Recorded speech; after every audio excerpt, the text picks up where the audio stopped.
Hello, everybody. I hope it says I'm live, so I hope I'm live out there. I'm sure John will tell me if I'm not. Again, welcome to Brush Up Your Shakespeare, Episode 2. For those of you who don't know, I'm Tony Estrella. I'm the artistic director of the GAM Theater, and we started this here last week as kind of a way of reaching out, connecting, and staying connected in these crazy times. And we started, thought it would be good to talk about Shakespeare for an hour or so. And so this is episode 2. We'll get into what we're going to kind of cover today in a second. But first off, I hope everybody's well out there and staying safe and healthy. Again, thank you for tuning in. Thanks to those of you who tuned in last week with all your great questions, etc. And so I'll be looking to the side here as people kind of, this is a completely DIY, one person operation with another person kind of remotely helping to manage.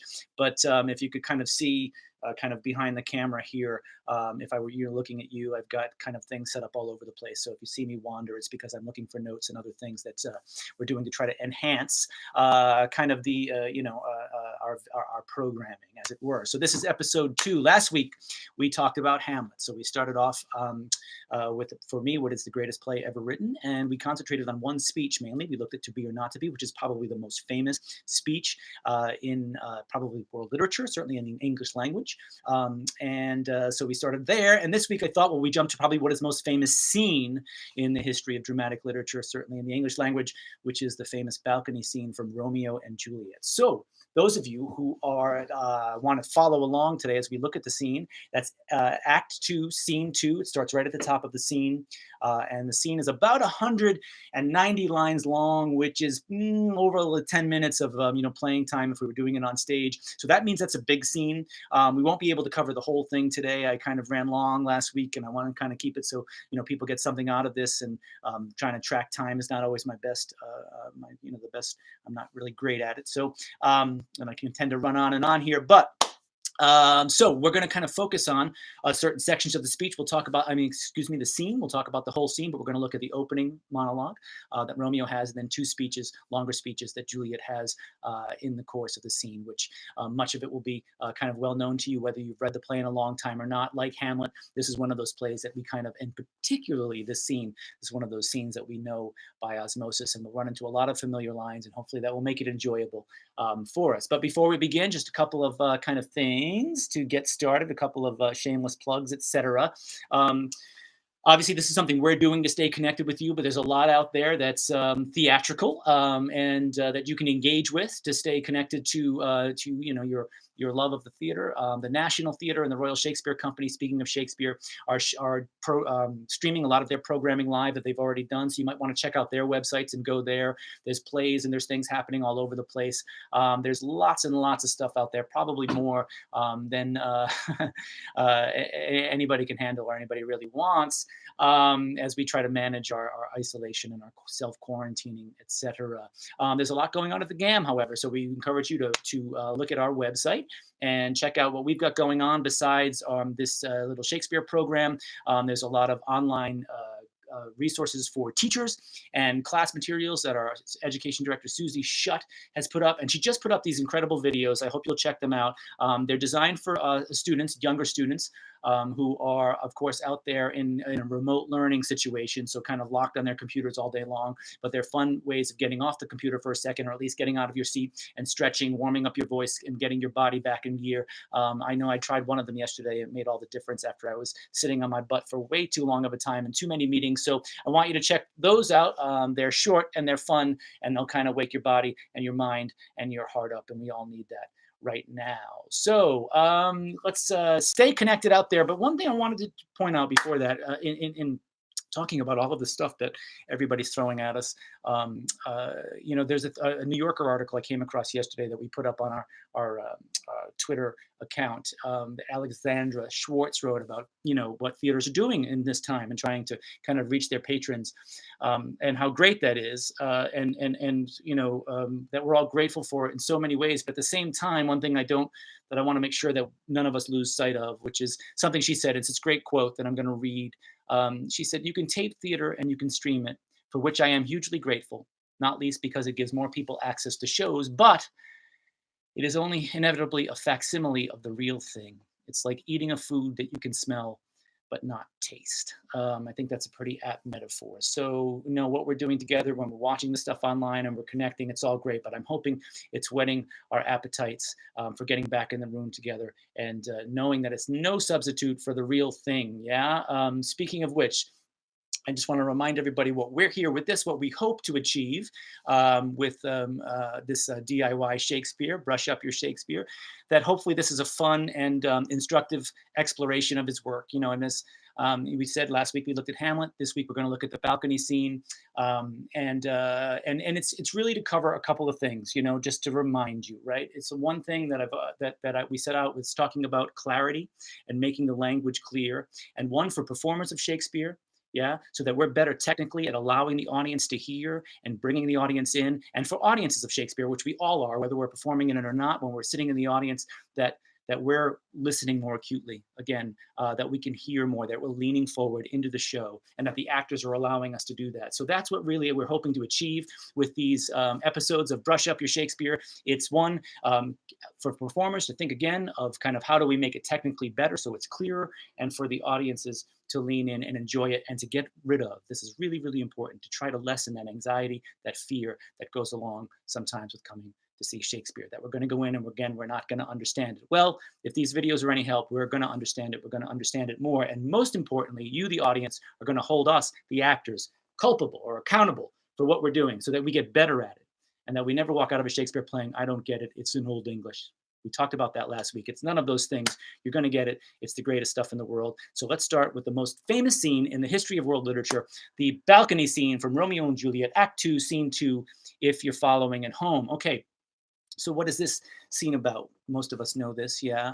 So let's just give a little context to it, right? So for those of you who maybe have never seen or heard of or know Romeo and Juliet at all, but Romeo and Juliet had just met at this point in the play, right? They, of course, we know two households, both alike in dignity, and fair Verona, where we lay our scene, from ancient grudge break to new mutiny, where civil blood makes civil hands unclean, right? That's the prologue. That's what starts to show. So we know there are these two families that hate each other, and somehow in the course of this story, the son from one family and the daughter from another family fall in love, and they are forbidden, of course, to be together, and they flout their parents and the rules of this kind of crazy ancient feud, and they fall in love, and they give us maybe the greatest love story ever told, which of course we know ends tragically.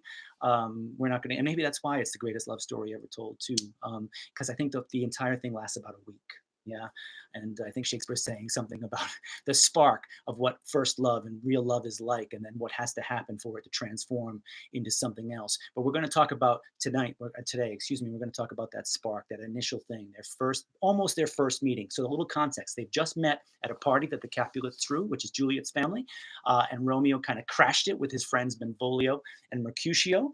They were all in masks, so kind of, everybody was okay, but they kind of knew he was there. And Tybalt, who was a Capulet, is a really angry, kind of violent guy, sees Romeo and gets very upset about it and wants to kind of go and kill him, to which they say, no, let the kid go. They leave the party. Juliet goes up to her bedroom to bed. Romeo and Benvolio and Mercutio leave the party. They're heading home, and Romeo kind of ditches his friends, jumps over the wall and goes back and tries to look for the woman he just met, who as she says in the scene, they haven't spoken 100 words together yet, but they did share a dance and a kiss, and they've just kind of fallen head over heels. If anybody's seen the second most famous film version of it, or at least the most, was the first one, Franco Zeffirelli, and with Olivia Hussey, which is really, really beautiful and romantic. And then there was a more recent one that kind of, captured the public imagination with Leonardo DiCaprio and Claire Danes, which was made by Baz Luhrmann. I don't even know when, late 90s, early 2000s, something like that.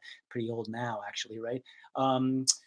There's that beautiful when they meet at the party. If you've seen that film, you remember that visually Luhrmann kind of creates something that comes, that matches Shakespeare's words, which is really hard to do, where they kind of meet each other looking through that aquarium at each other, and you get love at first sight. So they've met, they've had this love at first sight moment, but maybe they'll never see each other again. And then bang, we get the balcony scene. Romeo jumps over the wall. He's hiding away from his friends as they're kind of making lewd jokes, etc. And this scene, of course, starts not with the famous line of but soft. He says, he jests at scars that never felt a wound. And he's talking about Mercutio and Benvolio as they joke, particularly Mercutio, who was having some fun with him. Yeah, he jests at scars that never felt a wound. And we know Shakespeare that Romeo is an open wound, right? He's already been in love with Rosalind. This is a kid who's kind of falling in love constantly, like most of us at that age. Constantly in love and looking for. But this is something different that's happening. We hope. We don't quite know yet, but this scene kind of makes it happen for us. So he leaves them alone. He says he jests at scars that never felt a wound, and then we get the famous first line, but soft.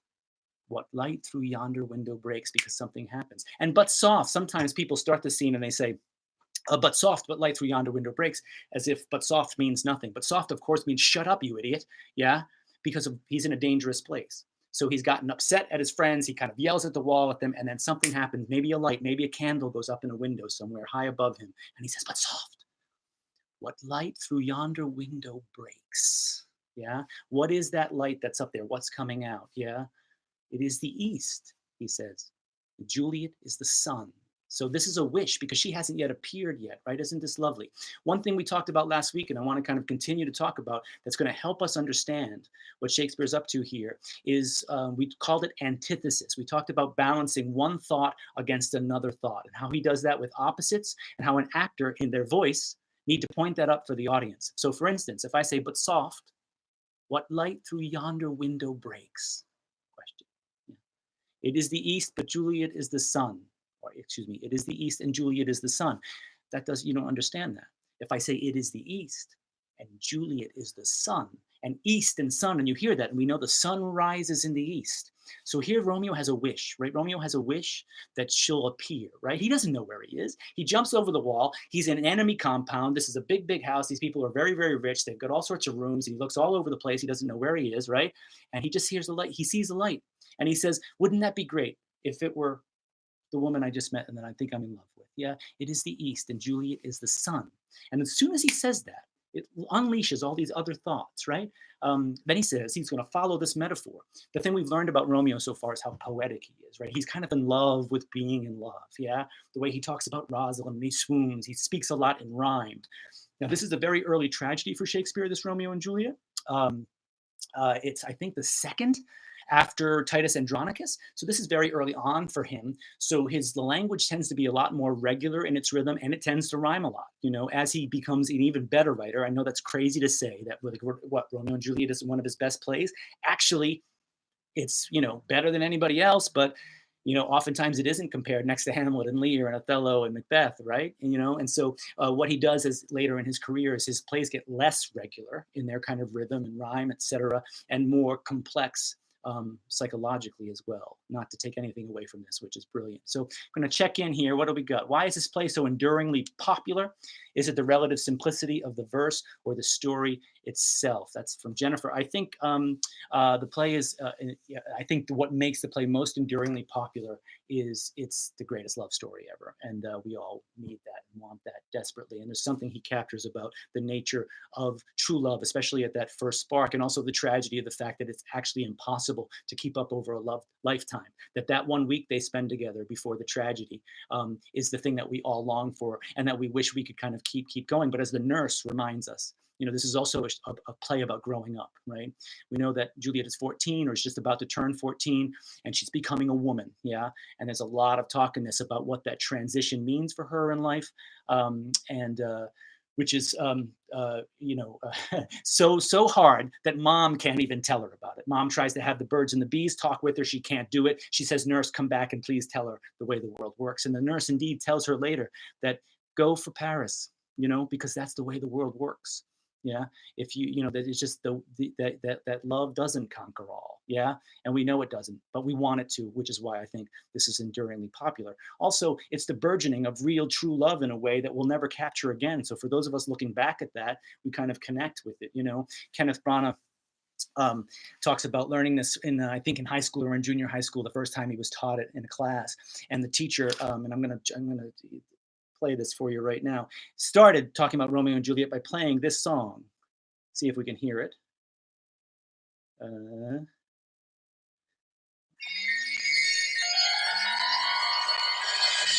Can you hear that? Oh, darling, I want to be everything to you. You are everything. Yeah. So if you didn't know, if you don't recognize that song, it's Marvin Gaye and Diana Ross, geniuses, singing "You Are Everything." So the teacher played that for him, and you can hear that kind of beginning, and "You Are Everything," and the kids were like, and he said, "What is this play about?" And all the kids got quiet because they were a little embarrassed. And of course, he said, "Sex." To quote the great Ron Burgundy, that's baby making music right there. And so that's what it's about. And I think that's why it's enduringly popular, because it connects with something that we all want to stay connected with and somehow get away from in life. So I hope that kind of answers your question, but it also tells what it's about, that it's not about this kind of highfalutin, kind of intellectual version of love. It's something about drive, it's about physical drive, it's about lust, and it's about romantic love, and it's about all the things that make the complexity of why we fall head over heels for another human being. Tybalt, yes, Steve chimes in, who played Tybalt in our production of it. Some of you may have seen this. We did this several years back in repertory with the great Much Ado About Nothing here at the GAM. And and some of the pictures that we put up are from that our production. So let's keep going. So here we are. So again, Romeo jumps in over the wall and he's hiding, right? And he's like, I just wish she would come out so I could see her again, right? And then this light comes up. So this speech is also about wishes and dreams coming true, right? He says, "Arise, fair sun." He's already compared her to that. Here comes the poetic Romeo going on, right? "And kill the envious moon." Okay, again, this antithesis that I'm talking about. Arise, fair sun, and kill the envious moon. Sun and moon, we've got to balance that, yeah? Because the moon is out, right? It's a beautiful night where the moon is shining down, right? But he wants the sun to come out. This image is going to come throughout this play. They both refer to each other in terms of moon and sun constantly. It's really quite beautiful. Um, so he wants the sun to make the moon go away, right? He says, "Kill the envious moon." The moon is envious. Isn't that great, right? That thou, he says, who is already sick and pale with grief. The moon is knowing the sun's going to come, right? So it's sick and pale. The moon is pale, of course, with grief that thou, her maid, are far more fair than she. Yeah, right? Isn't that great? That Juliet, the sun, her maid, the one who's not there yet, is going to be coming behind her, is going to outshine her and eradicate her from the world. Yeah, and she's already jealous of it. Yeah. Um, and then he says he hears maid. And again, just like we did with Hamlet last week, the actor kind of hearing the words that he or she is saying and then bouncing off those words. So this always stays present. He's conjuring something, which is so beautiful about this. He actually brings Juliet to life with words, or at least brings her out in front of us in words. Yeah. He says that thou, her maid, art far more fair than she. She's the prettiest, most beautiful woman in the world. He says, be not her maid, since she is envious. He's already talked about that. Her vestal livery is but sick and green, and none but fools do wear it. Cast it off. Isn't that great? Vestal livery. Now that might be, what the hell is that? We've heard the words vestal virgin before, right? And so yeah, her virgin livery, the uniform of the vestal virgin, which were virgin kind of acolytes of Diana, the goddess of the moon. Now this is a lot of stuff, and we don't all have to know that, yeah. But he's saying, get rid of that, right? Cast it off. Cast off the darkness, cast off the gloom, and of course, cast off your virginity as well, right? Going back to Marvin and Diana, yeah, that's what this is about, and it's all planted right there, right? He's incredibly physically and sexually charged, yeah. Um, uh, yes, and then he says, "None but fools do wear it." Who wants to have that, right? It's like about freedom. It's about something else, and none but fools do wear it. Cast it off, and as soon as he says, "Cast it off," something happens. Juliet appears on the balcony. So all of this conjuring he's done romantically, kind of beautifully, kind of his imagination on fire poetically, actually brings her out, right? The light was first, and now here comes Juliet, and she's above us, yeah? And we look up and go, and there's a gasp, and he has to have that gasp there, yeah? And none but fools do wear it, cast it off. It is what is that? He says, right? It is my lady. Oh, and he changes it, right? This is so great. Again, this antithesis of setting one thought up against the other. It is my lady. Oh, he says, that great open vowel. Shakespeare does this a lot, and actors like sometimes shy away from this because they get kind of nervous because it doesn't sound contemporary. Screw that, yeah? He says, it is my lady. Oh, that big open vowel. Oh, it is my love. And he changes lady, he transforms the word lady into love in that one iambic pentameter line. Isn't that lovely? Yeah. It is my lady. Oh, it is my love. Oh comes back again, and it's a different kind of oh. The first oh is a gasp of oh, I'm so happy. The second one is a wish. Often oh is a wish, like at the beginning of Henry V. Oh, for a muse of fire, I wish I had, right? He says, oh, that she knew she were. She doesn't know that yet. They've only met, they haven't had real, they haven't drunk, she says later, 100 words, right? Oh, that she knew she were. And then something else happens, right? There's constantly this scene, even though he's got a speech and he's not talking to the audience anymore, but here he actually has two focuses. Remember, we talked last week about Hamlet, to be or not to be, that when there's not a partner on stage, right, the actor is speaking to the audience. So first, when he jumps over the wall and he's in the kind of Capulet kind of courtyard, yeah, and looking around, hoping there's somebody still up, throwing rocks at the windows, yeah, he's talking to the audience, yeah. So he's got two focuses now, which is really lovely to play as an actor. He's talking to the audience, and he's got Juliet. And he can really show Juliet off to the audience to proclaim and to describe, yeah, to create in words his love for her, right? So he says, oh, that she knew she were, she doesn't know. And then she does something. He sees something. He sees her, he's blown away. And then maybe she's talking to herself, right? She's leaning over the balcony. Maybe she's brushing her hair. She's getting ready for bed. Whatever she's doing something, yeah? But she seems to be preoccupied. And he says, she speaks, but we don't hear her. She says, yet she says nothing. Right? What of that? And he's so thrilled by it that what is she thinking about? He wants to know, he wants to get in, yeah? Her eye discourses. Yeah, I shall answer it, he says. So he says, she speaks, and yet she says nothing. What of that? Her eye discourses, her eye is talking. He can tell she's thinking of something bright. And we know what he's wishing it's going to be about, right? And his wish is going to come true in this. He says, her eye discourses, she wants to kind of talk. I will answer it, yeah? And then usually in production, what's really fun about this is he gets brave and he jumps out of the bushes to say, here I am. And then she looks and hears something rustle and he gets out of there and looks back to the audience and says, uh, I am too bold. Yeah, 'tis not to me she speaks, and he's hiding again. Yeah. So he's kind of a little creepy, right? A little peeping Tom. Maybe we forgive him because we know she likes him already. Yeah. And so he's looking up at her, and she is speaking only through her eyes. She's not saying anything yet. Sometimes she's writing in a diary. What is she writing? What is she doing? What is she thinking while she's getting ready for bed? Yeah. He says, I am too bold. 'Tis not to me she speaks. And then he looks at her again. Yeah. And this is a great, we're going to talk about this over the course of this, these speeches in this play, how this bounces back and forth from the incredibly naturalistic in the dialogue, I should say in the blank verse, right? Naturalistic verse, right? But soft, what light through yonder window breaks. It's very naturalistic. Shut up. What is that light up there, right? And then a metaphor. It is the east. Juliet, the sun, right? Arise, fair sun. And just like in Hamlet last week, we talked about what an actor has to do to kind of bring that up. And here we get it. He says, I am too bold. 'Tis not to me she speaks. So simple, right? I am too bold. 'Tis not to me she speaks. 10 syllables, all one syllable words. Yeah. Nothing in there that we don't understand. I am too bold. 'Tis not to me she speaks. And then it switches again. The register goes up. Yeah. We're going to get to that in a second. Let me see what some questions we got here. I know usually when we see threes of something or repetition, such as these O's, we are told to build. Do they necessarily need to build, or should all O's just have a different intention?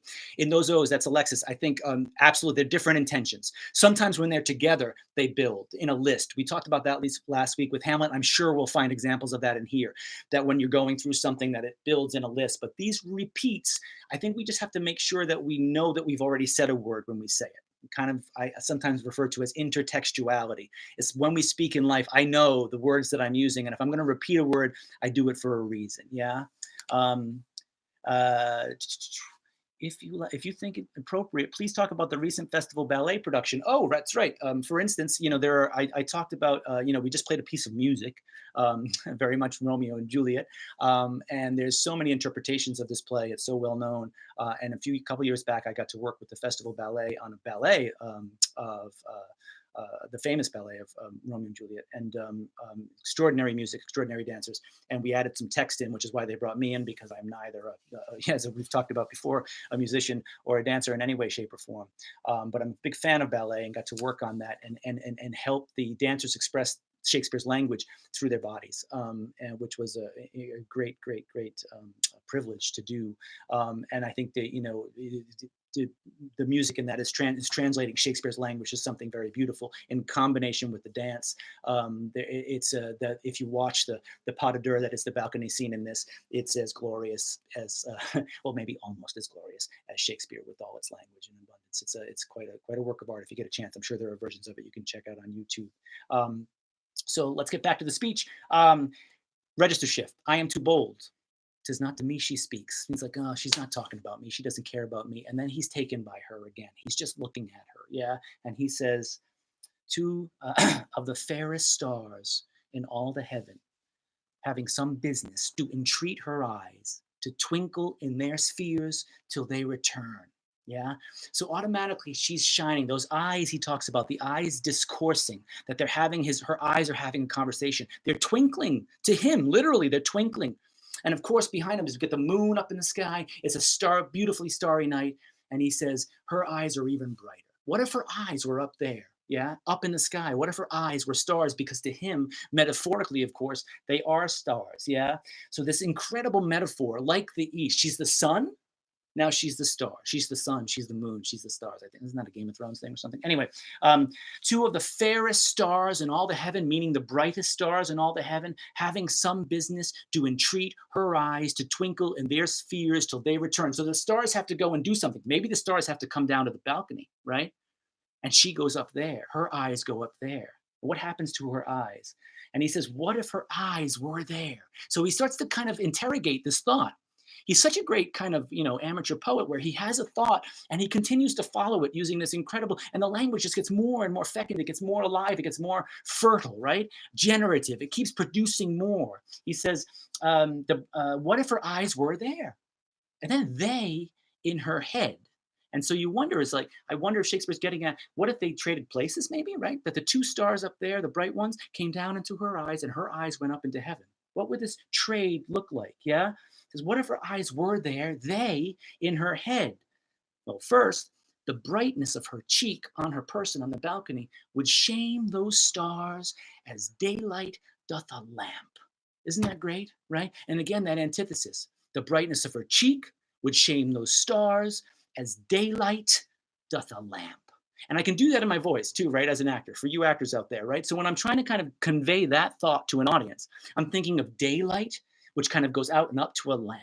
Yeah. Lamp, kind of damp, MP at the end, kind of closes in on itself. Daylight to a lamp. Yeah. The brightness of her cheek would shame those stars as daylight doth a lamp. And then the other place, her eyes that are now in the sky, her eyes in heaven would through the airy region. Yeah, he's not going to say sky. He says airy region, right? Because it goes out. It's something bigger than the sky. It's the universe now we're talking about. Through the airy region stream so bright that birds would sing and think it were not night. What a great rhyme there, right? Yeah, bright and night. And he wants us to hit that and make that image, happen through the airy region, right? Her eyes would be so bright, yeah, that the birds would wake up early. They'd start singing, This image comes back, of course, to the reverse when they finally consummate their wedding, their marriage together on that night. And then he has to leave and they never see each other again until in the tomb, which depending on how it's staged, they really don't see each other in there either. And these images come back about the birds singing and waking up, and that they don't want for the first time sun to come back. They want the moon. They want him to protect it. They need the cover of darkness. But here they want light. Here they want light. Yeah, incredible. The birds would sing and think it were not night. And then something else happens. And we get out of the poetry again. We register shift and we're back to practicality because he has another gasp because she does this, right? She leans her cheek upon her hand. And everything he does, she does, he's just completely locked onto, right? He says, see how she leans her cheek upon that hand. Yeah. In her hand. And then he goes, oh, another O for Alexis. Yeah, here's another O. And what that O means is something different than the other O's. The first O was oh, I'm so happy. The other one was a wish. This one is desire, right? Oh, that I were a glove upon that hand that I might touch that cheek. Incredibly simple line, right? And you can see it goes back down and he just wants to be able to feel her skin on his. Yeah. Isn't that gorgeous, right? And she's just sitting there like this. And then she says something. And so the way Shakespeare generates, it's incredible, right? He's willingness into being. It's so beautiful, right? Oh, that I were a glove upon that hand, that I might touch that cheek. And then she says, I me. Yeah. Two simple syllables. I me. I me. She's frustrated, right? She doesn't know what to say. She's thinking, her eye is discoursing. She's thinking on Romeo. We don't know that yet, but we assume. And she just says, I me. And he goes crazy. She says the most, she utters a nonverbal utterance, and he thinks it's the greatest thing he's ever heard in his life. And he says, she speaks, and that's for us. I made it happen. My dreams are coming true. How often does that happen in life? No, almost never. But it's happening for him tonight. Yeah. I mean, she speaks. Yeah. He's so excited. And then he says, oh, speak again, bright angel. Yeah. He says angel. He calls her angel. And if you remember from the Baz Luhrmann film, that's how she dresses at the party. And it's a costume party. And she's an angel outfit. It's wonderful. Oh, speak again, bright angel. Now he wants her to talk because she shut up. She just said, I, me. And she went back to her kind of thinking. Yeah. Her eye discoursing. Speak again, bright angel, for thou art as glorious to this night, being o'er my head. Now he's above her. She's above him. He's looking up, and he gets really poetic again. He loves to do this, right? Where he almost kind of, there's too many metaphors, almost like he's going to kind of drown in his own poetry. And he says, "You as glorious to this night, being o'er my head, as is a winged messenger of heaven." Right? Yeah. Like all of a sudden here it's mythical. Here comes Cupid with the bow and the little belly and the da-da, unto the white upturned wondering eyes of mortals, which is him, that fall back to gaze on him when he bestrides the lazy puffing clouds and sails upon the bosom of the air. Oh my God, right? He just goes, her one little utterance, her little I me, yeah, her little blurt. It's like a burp, basically, creates that, right? That comes out of her and inspires this incredible piece of poetry out of him, where he's reaching beyond himself to describe the feeling that he's feeling just based on I me, yeah? And sails upon the bosom, there's a reason why that word's there too, of the air, yeah? And then Juliet comes in with another very, very famous speech, yeah? So let's look back for some questions here. But I love the way you're showing how what Romeo says reacts to the changes in what he's thinking and what he's seeing. Yeah, always, right? That's Elaine. It has to happen in the present, the present tense. Again, if we ever feel an actor comes out here, especially with these famous speeches, and we're about to start an even more famous speech, if that's possible, right? When an actor comes out and says, just feels like we're kind of going in the the past tense, like I learned this famous speech and now I'm here performing it, we just go to sleep. We have to assume, even with Romeo and Juliet, even with this most famous of plays, even with Midsummer Night's Dream, even with Hamlet, right, the most famous ones, that the audience has never seen it before, And even though I've seen all of these plays, most of them, many, many, many times, I, as an audience member, want to experience it as I've never experienced it before. And if you, as an actor, keep in the present tense, I get to do that. I get to hear this story anew and be surprised by it anew. I'm discovering new things about this play now, as I'm kind of talking about it now, that I never knew before. And I've worked on it a lot in my life, and I've never been in it, but I got the chance to direct it once, the great privilege of directing it. Do you think this play lends itself to a modern setting? Hey, it depends. Sure. I think, again, what do we mean by modern setting? If we don't change the language, I think, it's just costumes. It's just making it resonant for us. And audiences are really smart and they can do anything. I think, again, it's if we respect the language, it doesn't matter if, they're in pants or jeans, or I've seen it all. I've seen it in very, very beautiful period era costumes, from the Elizabethan era costumes. And I've seen it done on stage beautifully with very modern day. And I've seen kind of mixes of it too. Again, as long as the language is always the key, is always a first reason worth it there, and not for some kind of fun concept, as David Mamet talks about, setting Hamlet in the second stomach of a cow. Nobody wants that, right? They want the language. They come to hear, again, Hilton House's quote that I talked about last week, to hear Shakespeare's words, right? Let's just always put that first. So where are we? Now we're at the kind of even more famous speech in this, yeah? Where she's just said, I, me, completely inarticulate. Obviously, she's frustrated. And here comes, she's thought it through, and now she knows what to say, or at least how to pose the problem she's having. So from the balcony, thinking she's alone, right? Thinking she can say anything she wants and no one's going to overhear her, she says the very famous line, oh, another O, right? Oh, Romeo, Romeo. She says it twice. We'll get to that in a second. Wherefore art thou Romeo? Right? Now that's a line that's famously confusing for people, because today, when we hear the word wherefore, we automatically hear that first syllable, which is where, and we think she's saying, "Where are you, Romeo?" Which would make sense that she comes out, right, from the party and she's like saying, "Where are you, Romeo?" as if I wish you were here. She's not saying that at all. And the key to that is in those first two Romeos. Why does she repeat his name, right? This is important. When an actor comes out on stage as Juliet and says, "Oh, Romeo, Romeo, wherefore art thou, Romeo?" Right? We don't get it, right? She's got to play with those Romeos in the beginning because she's going to deconstruct the actual word Romeo, and it's going to lead to one of the 10 most famous lines in all of literature in a second, right? Oh, Romeo, Romeo, what is Romeo? She's teasing it out, those three syllables, yeah? Well, actually, in this, if we were to scan this out, this is a little inside baseball, but how would this go? Oh, Romeo, Romeo, wherefore art thou, Romeo, right? So Romeo is actually two syllables in there. But, if an actor wants to indulge that and try to feel it out, I think Shakespeare would forgive us, right? Because that's what he's after. Oh, Romeo, Romeo, wherefore art thou Romeo? Why is what wherefore means. Are you Romeo? Why do you have to be Romeo? Why does she bring that up? Of course, because two households, both alike in dignity, right? In fair Verona, right? He is of a different family. He's a Montague, she's a Capulet. Never the twain shall meet, right? They hate each other and they have to kind of stay in their hate for whatever bogus reasons. Yeah. So she says, "Why are you Romeo? I hate that you're that name."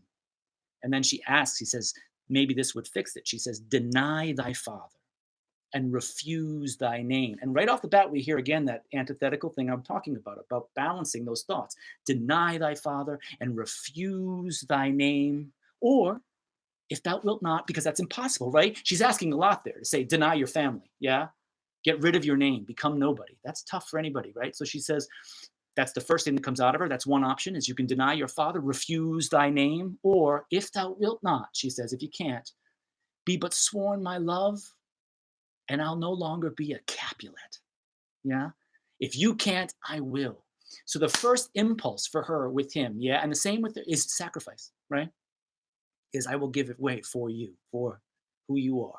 I am happy to sacrifice who I am. Amazing, right? A lot of us talk about what is love. Well, love is often is self-sacrifice and the very first offering before they've even kind of done anything together, other than kind of had a little they did a little dance at the party.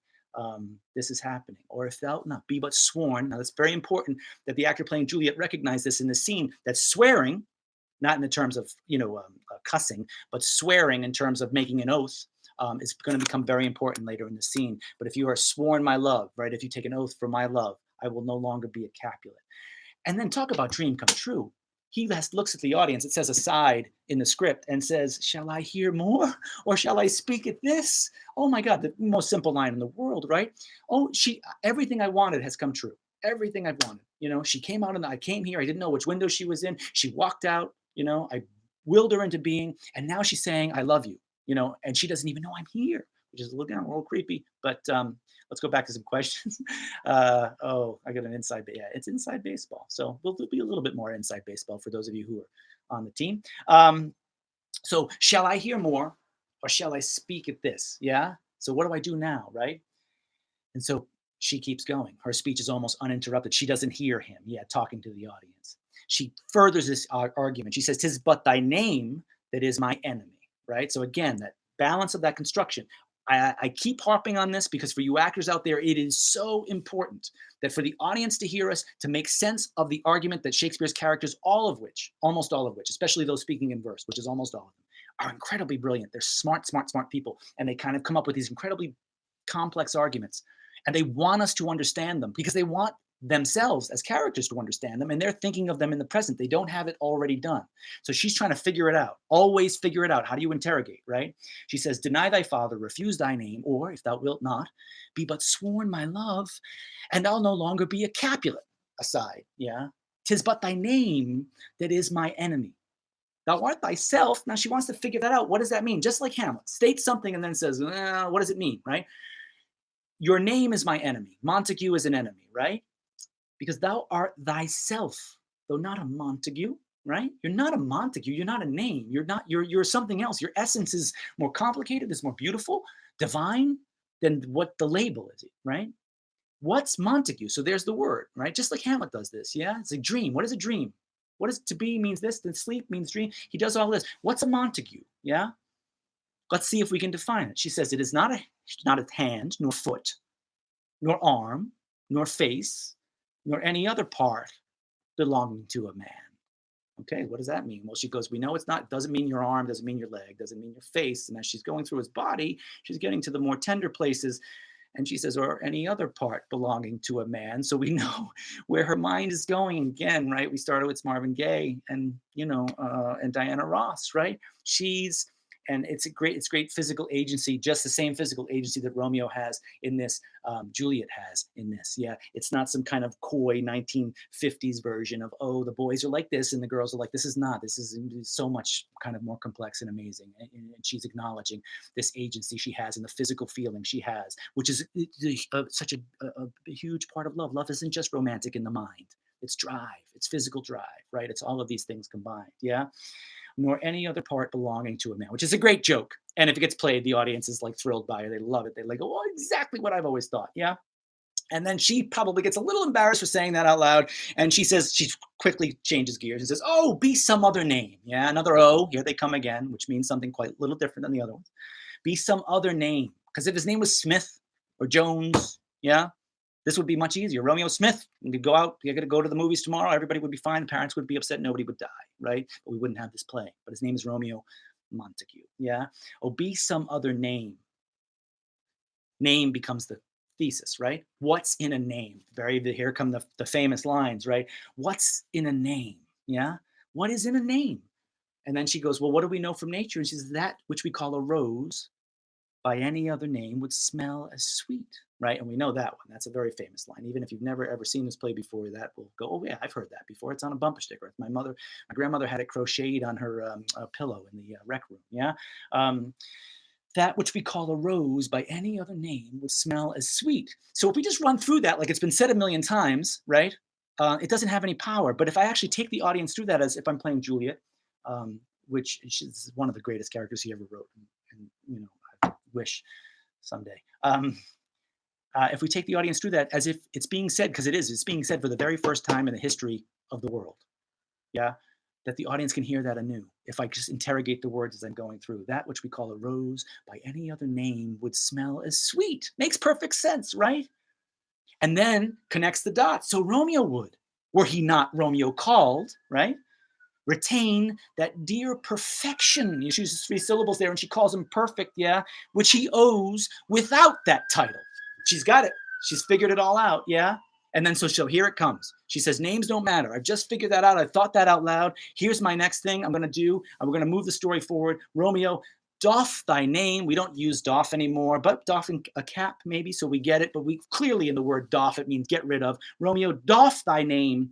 And for thy name, which is no part of thee. She talked about the parts, the hand, the face, the arm, the other part belonging to a man, right? Which is no part of thee, take all myself. Isn't that a great verb there? It seems very general, but take me, yeah, is a huge thing. And we've already engaged the physical part of this. This is an incredibly kind of vulnerable thing where you can picture the actor playing Juliet kind of really bellowing this out, freedom out to the world. No one's listening. It's out to this kind of vast thing, this courtyard. It's in the middle of the night. Yeah, she's going to wake up the neighbors with this. She says, which is no part of thee, take all myself. And then he repeats her word. He picks that right up. And this is a shared line, another little inside baseball thing. The verse line of this is take all myself. And then Romeo says, I take thee at thy word. So that goes right together, right? Take all myself, I take thee at thy word. It's one line. So Romeo has to pick that right up, right? He's got to pick it right up. He can't kind of pause and wait. Yeah, she goes, take all myself. And he says, I take thee at thy word. He takes her word, uses it and throws it back at her. And she screams because there's a guy in the bushes that she didn't know was there, right? Again, a little creepy. Yeah, but we'll see. She got to find out who it is first. So this is another great moment in the scene when it's staged, right? She says to take all myself. And he says, I take thee at thy word. She screams and goes and hides. Yeah. And then he says, call me but love and I'll be new baptized. Henceforth, I never will be Romeo. He takes her at her word. And he says, I'm going to do what you just said. This is a very tricky line though, right? So we're coming off, I take thee at thy word. And I had one actor one time in class working on the scene say, call me but love.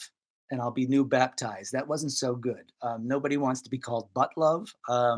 So again, rhythm, if you think rhythm doesn't matter in Shakespeare, call me but love is very different than call me but love. But love is the kid in class that nobody likes. But love is something that is makes sense to us. So call me but love, and I'll be new baptized. When we know in baptism, that means the christening, that means becoming a kind of a person in the world. You are named, right, in the eyes of God, right? And I'll be new baptized. I'll be baptized all over again. Yeah. He'll be born again, he's saying, right? Henceforth, and he makes a commitment right here. Henceforth, I never will be. And here comes the name again, Romeo. He's heard her interrogate the name. He is saying, I agree. It's only a label on me. It has nothing to do with who I am, because who I am is in love with you, is someone who would sacrifice for you. Henceforth, I never will be Romeo. Yeah. She finally recovers, right? And says, who's that out there? Which is really funny.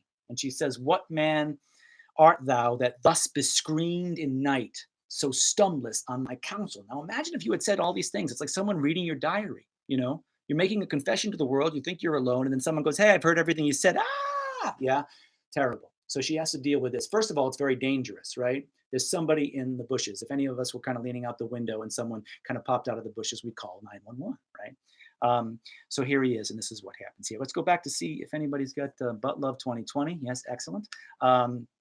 What is something, M says, do you think RNJ performances tend to miss or gloss over? I think, that's interesting. I guess it would depend on, I think like any Shakespeare play, it's not just endemic to, well, here, that's it. Now that I think of it, yeah, that's a great question, because I think Romeo and Juliet, and I think Midsummer Night's Dream, um, if probably out of all of the plays, suffer from what we would call, a received a kind of wisdom about what they are, right? So people think they know them. People think they know Romeo and Juliet. They think they've seen it too many times. They're the plays that Romeo and Juliet and Midsummer Night's Dream are plays that get done at all age levels too. I mean, they cut a lot of stuff. I remember Romeo and Juliet was the first Shakespeare play I ever read. It was in 10th grade at Smithfield High School. And I remember we had the abridged version. And the abridged version, of course, took out anything that the teachers would be uncomfortable with that was Marvin Gaye and Diana Ross, right? And of course, anything that the kids actually cared about, right? Because that's their kids, they're teenagers, right? And so I think what happens with this play, because of its ubiquity, along with Midsummer, it gets kind of, people think they know it, and they make decisions about it without interrogating its language and making it present. And so I think you get a lot of productions that feel like other productions of it, right? Specifically the ones that have the most influence, the Franco Zeffirelli film, which a lot of us saw in high school before the Baz Luhrmann one, is very romantic. It's beautiful. And it kind of can people think, oh, I want to see Romeo and Juliet and Ruffs and Cuffs and Fine Array and pretty language, but there's no drive in it. So I think it tends to miss sometimes the kind of the kind of practical, kind of complex physical reality of what Romeo and Juliet are actually going through, and which is really what the entire play is about. So if there's a danger in it, I would say it's that. Yes, But Love 2020, and I'll be new baptized henceforth. I never. So who is this guy? And he says, she asks him a very simple question, right? Who are you? Who's out there? Who is that? And he doesn't know how to answer because he no longer has a name. Yeah. He doesn't want that name anymore. And that name, as he says, by a name, I know not how to tell thee who I am. My name, dear saint. He's now called her. He's called her the star. He's called her the sun. He's called her the moon. Now he's this dear saint, an angel. Now she's a saint. She keeps she's going to be God soon. Yeah. Dear saint is hateful to myself because it is an enemy to thee. And again, that construction, it is hateful to myself because it is an enemy to thee. Yeah. Had I it written, I would tear the word, right? Again, the balance of that line is great. Had I it written, I would tear the word, right? So if I had signed it on a paper that says that, I no longer want to be that. So he's actually divesting himself of his personhood for her. Yeah. And then she knows. Yeah. He doesn't say the name. He doesn't say it's Romeo. He doesn't say that. She hears and she says, and she can't really see him because maybe he's still hiding in the bushes. Maybe he's in the dark, right? He's in a shadow. And she says, my ears have not yet drunk 100 words of thy tongue's utterance, yet I know the sound, right? Isn't that great? That she's even in love with the sound. And then now we got to get to the point. I hate to say it out loud, but art thou not Romeo? and a Montague. Let's just get this on the table. We've got to talk about this first. She's very direct. And he says, neither, fair saint, goes back to what he called her before. Yeah. If either thee dislike. If you don't want it to be that way, it doesn't have to be that way. Yeah. And then it's like, wait a minute, new event. Uh-oh, danger, Will Robinson, right? Because Romeo is on her property, wasn't even supposed to be at the party. She knows Tybalt is bad news and hates him and wants him dead, right? And she says, wait a minute, uh-oh. And so we've really got to change gears here. It can't just stay breathless and always, and it's all this kind of, it keeps surprising us, this scene. And moment by moment, it surprises us. And now they both realize, uh-oh, we got to talk softer. We were yelling and screaming and everybody's like, he's screaming from the bushes. And she says, shut up, right? She says, how camest thou hither, right here, hither? Tell me, and wherefore. Now, we've already got wherefore earlier, Romeo, Romeo, wherefore art thou Romeo. We know wherefore means why. Tell me, how did you get here and why are you here? Yeah, because the orchard walls are high and hard to climb. And the big thing here is in this place, death, considering who thou art. If any of my kinsmen find thee here. And that's something, to answer the previous question, sometimes what this scene misses is that danger, right? Sometimes we go, oh, we're so in love with these kids that isn't it great? Let them just have this beautiful scene where they fall in love in the middle of the night. And we go, one of them is actually could be killed at any moment, and so and she is really aware of that. Yeah. And so the danger of this, of course, what does danger do? It just ups the volume, it just ups the intensity, it ups the kind of stakes and the urgency of what they're experiencing together. And it helps to forge their love. There's a big question in this play with the danger. You remove the danger, you remove all of that, the urgency, the stakes, the circumstances around it. Would the cauldron, would it boil as much as it does? It's an interesting question to ask when working on this play. Where were we? Okay, yes, death is where we were. If any of the kinsmen find thee here. And then he changes gears in here. The language is so great. She brings some darkness. He wants to keep it light. And he says with love. Now, in the scene, we talk about the greatest love scene ever kind of made. And I think it is. The word love is, I think, said about 28 times in this. It's the most repeated word in this, as you would imagine. Love keeps coming out. And it's a bunch in this thing. He just wants to overcome death with love. This is what this play is about. And formally, Shakespeare is doing that in the language here. She says, in the place death, considering who thou art, if any of my kinsmen find thee here, he says, with love's light wings did I o'erperch these walls. She goes from very naturalistic verse, he lifts the register, right? Did I o'erperch, like a bird, right? These walls. For stony limits, the walls cannot hold love out.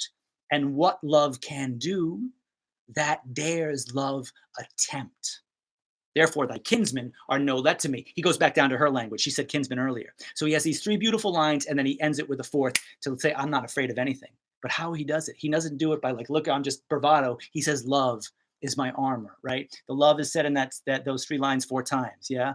With love's light wings did I o'erperch these walls, for stony limits cannot hold love out. And this is really important. This is a very difficult line for actors to deliver because of the balancing the thought. And what love can do, that dares love attempt. That's a very difficult line because it wants to scan, and what love can do, that dares love attempt. It's not quite right. You have to find where the stresses go in that to make sense of it. So let's make sense of the thought. What does it mean? And what love can do, that dares love attempt. It means love, right? If it can do it, it's going to do it because love is brave. Love is, and this is really important in this play, is kind of doesn't really look at consequence, right? It's what the nurse is constantly counseling Juliet on, is that there is consequence, that there isn't that true love. And we can always say, well, I love. Love is a destructive force, right? Which is very much what this play is about as well. Sometimes we kind of get very hallmarky about love, and we talk about it being love is the conquers all, and love does this, and all these crappy poems, right? Love destroys. The terrorist who blows a building up with, or a mosque, or a church, or shoots up a mall, probably has some cause that they say they love, or they're doing it for love. We hear that all the time. So love is a very inchoate and complex, and it's in the eye of the beholder, like beauty, right? And it can be transformed into many, many things. And here, this love is actually, Romeo says that. Whatever love wants, it's going to go after. It's going to do it anyway. And therefore, thy kinsmen who could kill me, I don't care, are no let to me, meaning no stop to me. They can't stop me. right? Because I am girded by love. Yeah. Love is like in a sense a suicide vest. We know what happens at the end of the play, right? Getting to the end, and I said I wasn't going to go over an hour, so I'm going to kind of just get down to one more thing I wanted to point out in the scene. I know we can't cover all of this. I hope this was instructive to people. Get about 5 minutes, so I want to look for one more question here. Um, what are the lines in R&J that are most commonly delivered? Gerald asks, delivered poorly, improperly. Ooh, I don't know. It all depends on the production. I think that one's a very difficult one. I think probably the most famous one is Romeo, Romeo, wherefore art thou Romeo? A lot of times students come to that because they don't know what wherefore means and they think it means where. And so you might hear that occasionally. That probably is the ones. And then of course the but love line. But that's just kind of funny. Uh, we get a little bit further. He says he talks about night was going to hide him. I have night's cloak to hide me. He's staying in his kind of very poetic place, and she says, and he says to her, uh, "I am no pilot, yet wert thou as far pilot meaning someone who guides a ship through treacherous shoals. Yet wert thou as far as the vast shore washed with the farthest sea. I would adventure for such merchandise." That incredible metaphor. Beautiful that he describes her as a treasure beyond treasure, that he would traverse the universe against any danger in order to acquire, right? And she blushes. She has this next long speech here, which is worth checking out, even though we're not going to get to all of it right now. She says, "Thou knowest the mask of night," right? Back we are to remind us where we are, the mask of night. Now remember, at Shakespeare's day, they would have done this in the afternoon, and so probably the sun wouldn't be shining. It is London after all. It would probably have been gray day, but it would have been natural daylight that this would have been played under, right? So she's reminding the audience of the darkness of this scene. Yeah. Thou knowest the mask of night is on my face, else would a maiden blush paint, excuse me, my cheek. A maiden blush. So how do we know she blushes? Because she says she does, and he can't see her, right? And what made her blush? It's the moment before when he says, "Wert thou as far as the vast shore washed with the farthest sea, I would venture for such merchandise." Someone said that to me, I blush immediately too. Oh my goodness gracious, right? The poetry of this scene and how that Romeo is creating something he starts in that first thing about her is impossible. How is this going to last? Of course, it's got about a week's shelf life before the end. Yeah. "For that which thou heardst me speak tonight," she says, "of course, too, you've overheard everything I've said." And then she goes into this incredible naturalistic speech. Again, the way Shakespeare bases, the poetry brings the practical reaction, and sometimes the practical reaction brings the poetry. So at the top of a little bit earlier in the scene, she's very practically saying, "This place is death, considering who thou art. If any of my kinsmen find thee here," he goes into poetry. Right? He comes back into poetry. She goes back into practicality to try to deal and figure out what it is as they consummate this relationship, as they bring it closer to consummation, which they want to do tonight, she says later, but they can't. Uh, and that will come very, very, very soon. Yeah. So when we look at this next speech, incredibly naturalistic, where her thoughts are bouncing all over the place, just to give you just a little hint of it, she says, "Thou knowest the mask of night is on my face, else would a maiden blush bepaint my cheek, for that which thou hast heard me speak tonight. Fain would I dwell on form, fain deny what I have spoke, but farewell compliment." Isn't that great? It's so naturalistic in the way it bounces around. She says, "Gladly, fain." We don't say that anymore. Gladly, right? Would I dwell on form? I would be proper. Yeah. Gladly deny what I have said. I never said any of those things. But then she says, "Farewell compliment. I don't care. I'm not going to play those games. I'm not going to be like a love. I'm going to be honest and direct, And this is another reason why this love story is so amazing. There's no coyness left. They're so connected right from the beginning that they don't play games. Yeah. It's just direct, one heart meeting another, and this electric current that runs between them. Yeah. Um, we're only touching the tip of this, but we're right at the hour mark, and I want to end here. Um, so I want to thank everybody. I want to see if there's anything last here. The 19th century American actress Charlotte Cushman was said to have wowed audience and critics with her Romeo. Elaine says, "I have no doubt." Yes, of course. And again, this goes to what I was saying before. There have been, female Hamlets, etc., and we're now in a period where we're kind of embracing these things as we should be in terms of how we express.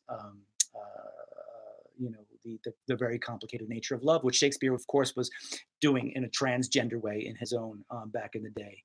So thanks everybody for tuning in. We'll talk about some of this more next week. Just want to announce before we go away, we're kind of upping our technology here, trying to kind of bring some other folks in. And Janine Kane, the great, great, lovely, incredible actor and close friend and colleague, Janine Kane, who's a longtime resident GAM artist, is going to join me next week. And we're going to talk about Macbeth. Janine and I got a chance a couple years back to do that play together as Macbeth and Lady Macbeth. And so we're going to chat about that play and look through their relationship and how that kind of goes over. So that'll be our hour next Friday at 1 o'clock. We hope you'll tune in. Please spread the good word. I hope you're well. Stay safe. To end this quickly, this is probably something you've heard a bunch, but because just bring it back to where we are in a place. I'm reading a short quote from Camus' The Plague. You should go, oh, don't bring this down again, but it's really quite beautiful. Right at the end, those of you who've read the book, and if you haven't, I would recommend it at this time. Dr. Rieur, who is the protagonist of that book and the hero, I guess you might call him, but who tends to the sick and dying. And this is right at the end of the book when the plague has been. It seems the plague is over, and he says, that Dr. Rieur resolved to compile this chronicle, which is the book, so that he should not be one of those who hold their peace, but should bear witness in favor of those plague-stricken people, so that some memorial of the injustice and outrage done them might endure, and to state quite simply what we learn in times of pestilence, that there are more things to admire in men than to despise. So with that, support each other, be kind, be out in your communities as much as you possibly can, and helping those who need your help. And please stay healthy and safe yourselves, and I'll see you next week. Bye.